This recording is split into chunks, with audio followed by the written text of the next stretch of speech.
Good morning, YouTube. This is an update on the 359 project. As you can see, there's my worthless animal, my worthless piece of flesh hound. He's my helper. That's Junior Dog. He's out here with me today working. So we got the last time I did an update was about 4 weeks ago. We've got our 8-inch stacks on today. That was quite a chore to put them on there, but we got them hooked up and everything. They're looking good. Got them all tied in down at the bottom down here. Got everything tied in. Looking good. I didn't go 8-inch all the way though. These are what they call long drops here. They're really low. They come all the way down past the toolbox here. They kind of cover up my mud flaps, so. Although I did check the height on them, the crossover for the fuel is actually about 2 inches lower than the pipes. So that's going to be my low point, is the crossover for the fuel tanks. So they're above that. So this truck sits so low now, we're going to have to really be careful. And also, these are 114 stacks, the biggest you can buy.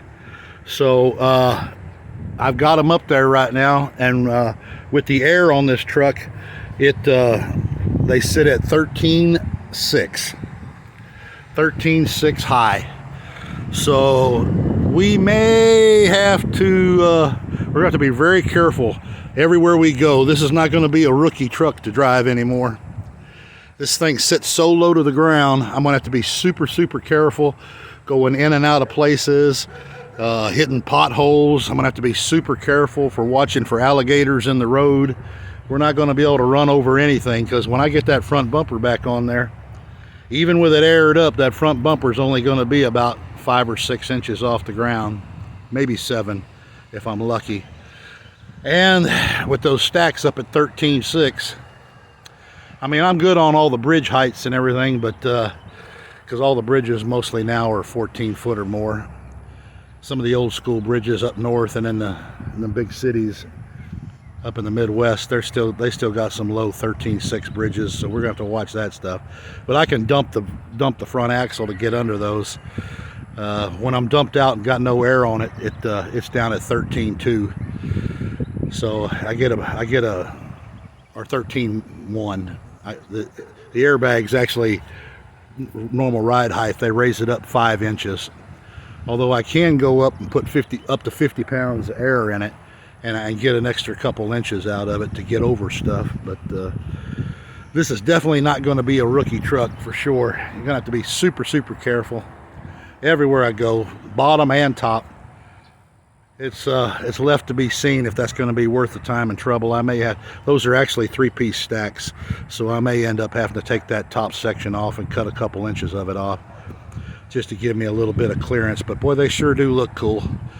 Although I wanted to run complete straight pipes on it, you know, and be old school loud and have a super badass Jake brake and everything, but I ended up not doing that. And as you can see down here, I don't know if you can see that or not, I ended up putting that resonator right behind that strap back there. I can't see if you can see it. There we go. Got a little picture of it. I ended up putting a resonator under there, which quietened it down quite a bit. Took all that real hard popping noise out of it from the Jakes and stuff, because I run into Colorado a lot of times, and if you don't have a resonator or mufflers on your truck in Colorado, guy told me it's up to $1,100 fine, and I ain't paying an $1,100 fine just to be cool. So I don't want to do that. So we're running a little quieter than we should, but it sounds good. It's got a nice roar to it. I mean, you know, it's not super loud. Those 8-inch pipes, they keep it quiet enough. I almost forgot to do this video. I got started got my new springs over here. That's what we're doing this morning. Got my new springs over here, and we started on this project yesterday. Got it all tore out here, because I don't remember if you remember one of those videos when I got it back home. This side right here is sitting down about an inch and a half lower than the other side. This set of springs, you know, they removed this Peterbilt has from the factory had 6 springs on it. So when they put the air ride on it, they took 4 of the springs off and just left these 2 big springs on here. You know, that's what they got, the main spring and then 1 helper spring on it. But they were so old that the right side was sagging too much. So we're replacing these springs. That's not what I wanted to do, but that's what we're doing today. We're going to replace the springs on both sides. And I got some new shocks. I can't believe a 12 gauge Custom sold me these shocks, these 4-piece shocks right here. And these things, these standard duty shocks, they're no good. I can squeeze them in and out by hand with no problem at all. So we went down and had them cross-referenced out and got some Monroe Magnums. We're going to put Monroe Magnums on both sides, 4 of them. I think they'll last a lot longer and give me a better ride. You know, without good shocks on there, then all you're doing is riding on the airbag, which is fine as long as you don't get to bouncing too much. You know, because it just ain't gonna ride right with no shocks on it. Plus, it'll probably wear those steer tires funny if it gets to bouncing too much. And I don't want to, even though I'm going to replace these steer tires, I'm going to put a brand new set of steer tires on there, and I don't want them bouncing going down the road and eat up a brand new set of steer tires. Although I do think I'm going to put a set of Centermatics on this steer axle, Centermatics, because I had those on my last truck, and heck, I could get 120, 140,000 out of these steer tires, no problem. Especially if I rotated them 2 or 3 times from side to side and not let any good wear pattern get on them. Those Michelin X lines I'm going to put on there, they say they're good to 180,000, but I've never actually been able to get that much out of one of them. You know, but I definitely have gotten 120, 130, 140 out of them, but never 180. But without good shocks on there, on that damn spring right there, there's no way you're going to get that. I don't want to be replacing steer tires every 75,000 miles, because once you get any kind of wear pattern on these steer tires, they're done.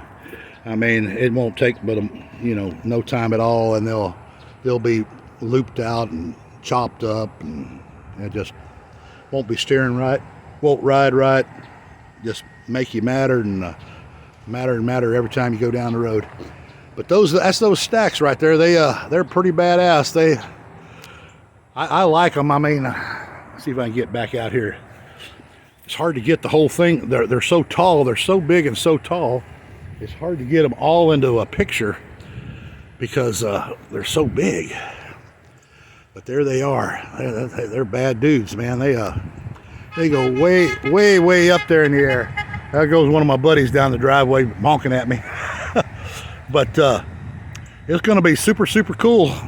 You know, you're definitely going to see me. If I had the hood down and could get a front shot on it, you definitely can tell it's a large unit coming at you when you're looking in the mirror. I guarantee you.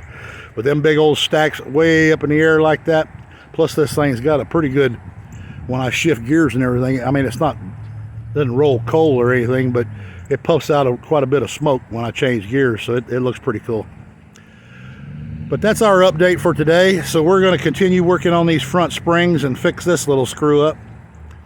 Then once we get the front springs fixed, then we can put our tires on and wheels. We're going to get 2 new drive tires and take all those steel wheels off there and put new used aluminum wheels, because I couldn't find any new ones.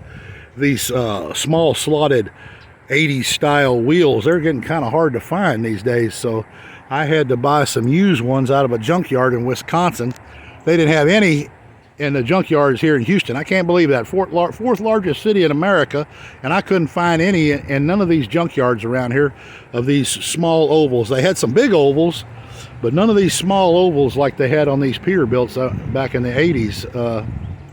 They've all been bought up. I don't know where they all went to, but they're all bought up, and the guys have told me as soon as a truck comes in with those on them, they sell them within a week or 2. Somebody comes in there and snatches them up. So and on top of that, I bought 4 used ones to go on the inside of those, and I can't believe the price of those things. The used ones were $450 a piece for used ones. I mean, you could buy brand new, order brand new ones in 8 weeks for $650 a piece. So I only saved a couple $100 buying used ones. But everything today has gone through the freaking roof, the prices of it. So that's our next project. We're going to put 2 new steer tires on there, get our wheels, and rotate these tires out. And I got to fix a couple tires there. Then we'll be ready to go to the alignment shop and get our 3-axle alignment done. And then I need to do a PM on this truck, and then she'll be ready to roll, I think. I mean, I still got a ton of work to do. I got to get the fenders back on there, and I'm gonna put the APU on there, get my steps on there. But for the most part, it'll be ready to start running. I can do all that stuff a little at a time.